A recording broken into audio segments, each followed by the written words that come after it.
नमस्ते और स्वागत है आप सभी का। आज हम एक बहुत ही खास और जरूरी टॉपिक पर बात करेंगे।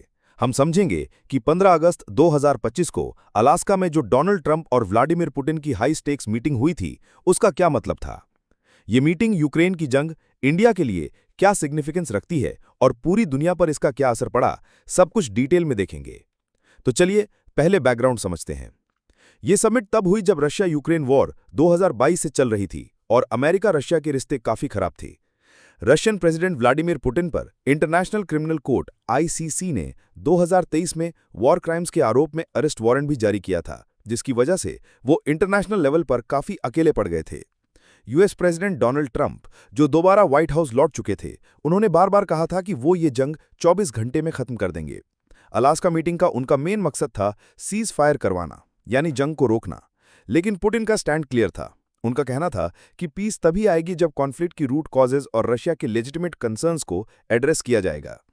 एक बहुत इंपॉर्टेंट पॉइंट यह था कि यूक्रेनियन प्रेसिडेंट वोलोडिमिर ज़ेलेंस्की, जिनके देश में जंग चल रही थी, उनको इस मीटिंग में शामिल नहीं किया गया। यूरोपियन कंट्रीज, स्पेशली नेटो के मेंबर्स, बहुत चिंतित थे कि कहीं ट्रंप यूक्रेन की मर्जी के बिना कोई डील न कर ले। ये समिट 15 अगस्त 2025 को एंकरेज, अलास्का के जॉइंट बेस एल्मडॉर्फ रिचर्डसन में हुई थी। मीटिंग काफी ग्रैंड तरीके से शुरू हुई। ट्रंप ने पुतिन को रेड कार्पेट पर वार्म वेलकम दिया, लंबे हाथ मिलाए और अपनी प्रेसिडेंशियल लिमोजिन द बीस्ट में राइड भी शेयर की। ऊपर से यूएस के वॉर प्लेन्स जैसे B-2 स्टेल्थ बॉम्बर्स और F-22 फ्लाईओवर कर रहे थे। इसको शो ऑफ पावर और दोस्त को वेलकम दोनों कहा गया। एक्सपेक्टेड था कि मीटिंग 7 घंटे चलेगी, लेकिन ये सिर्फ 2.5 घंटे में ही खत्म हो गई। दोनों लीडर्स ने ब्रीफ स्टेटमेंट्स दिए, लेकिन रिपोर्टर्स के सवालों का जवाब नहीं दिया। ट्रंप ने कहा, वी डिडंट गेट देयर, और अपनी पुरानी बात दोहराई, there is no deal until there is a deal.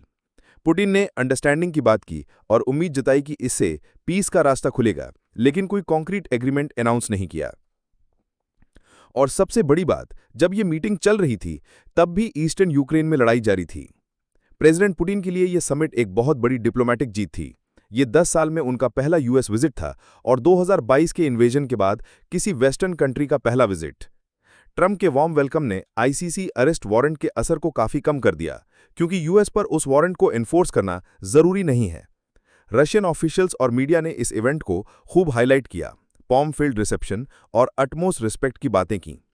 Russian foreign ministry की स्पोक्सपर्सन मरिया ज़खारोवा ने तो साफ कहा कि वेस्टर्न मीडिया जो रशिया के आइसोलेशन की बात करते थे, उन्होंने अलास्का में रेड कार्पेट देखा। Former British ambassador Laurie Bristow ने भी कहा कि पुतिन को जो चाहिए था वो मिल गया और वो इंटरनेशनल आइसोलेशन से बाहर आ गए। अब आते हैं इंडिया पर। इंडिया की ministry of external affairs MEA ने इस समिट को ऑफिशियली एंडोर्स किया, यानी सपोर्ट किया। ये प्राइम मिनिस्टर नरेंद्र मोदी के उस स्टेटमेंट के साथ अलाइन करता है जिसमें उन्होंने बार बार कहा है कि it is not an era of war. इससे इंडिया की फॉरेन पॉलिसी का एक कोर प्रिंसिपल दिखता है, डायलॉग और पीसफुल रेजोल्यूशन पर भरोसा। लेकिन इस समिट के दौरान इंडिया पर एनर्जी सिक्योरिटी को लेकर नया दबाव भी आया। मीटिंग से कुछ दिन पहले प्रेसिडेंट ट्रंप ने इंडिया पर आरोप लगाया था कि वो रशियन क्रूड ऑयल खरीदकर रशियन वॉर मशीन को फ्यूल कर रहा है, वेस्टर्न सैंक्शंस के बावजूद। उन्होंने अपनी टैरिफ पॉलिसी को इंडिया के रशियन ऑयल परचेसेस से भी जोड़ा था।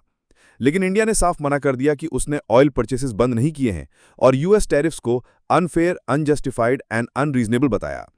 MEA स्पोक्सपर्सन रणधीर जायसवाल ने कहा कि इंडिया के एनर्जी इंपोर्ट्स मार्केट फैक्टर्स पर डिपेंड करते हैं और इसका मेन मकसद 1.4 बिलियन लोगों की एनर्जी सिक्योरिटी इंश्योर करना है।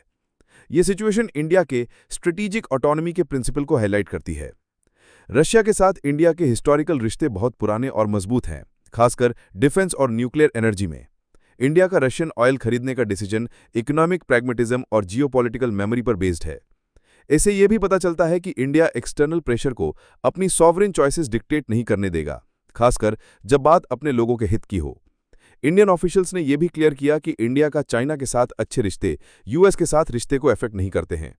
उन्होंने कहा, India US and India China relations are on 2 different tracks, we do not mix up the 2। ये कॉम्प्लेक्स बैलेंसिंग एक्ट इंडिया को एक मल्टीपोलर वर्ल्ड में एक इंपॉर्टेंट इंडिपेंडेंट प्लेयर बनाता है। अलास्का समिट के ग्लोबल इंप्लीकेशंस भी बहुत बड़े हैं। सीज फायर ना होने का मतलब है कि यूक्रेन में जंग अभी जारी रहेगी। यूरोपियन कंट्रीज अब भी चिंतित हैं कि कहीं उनकी मर्जी के बिना कोई डील ना हो जाए और इससे ट्रांस अटलांटिक यूनिटी पर असर पड़ सकता है। यह समिट ट्रंप के अंडर यूएस रशिया के रिश्तों में एक नया मोड़ भी दिखाती है, जो शायद ज्यादा ट्रांजैक्शनल हो सकता है। पुतिन का ग्लोबल स्टेज पर वापस आना आईसीसी वारंट के बावजूद इंटरनेशनल अकाउंटेबिलिटी नॉर्म्स और सैंक्शंस रेजिम्स के लिए एक बड़ी चुनौती है।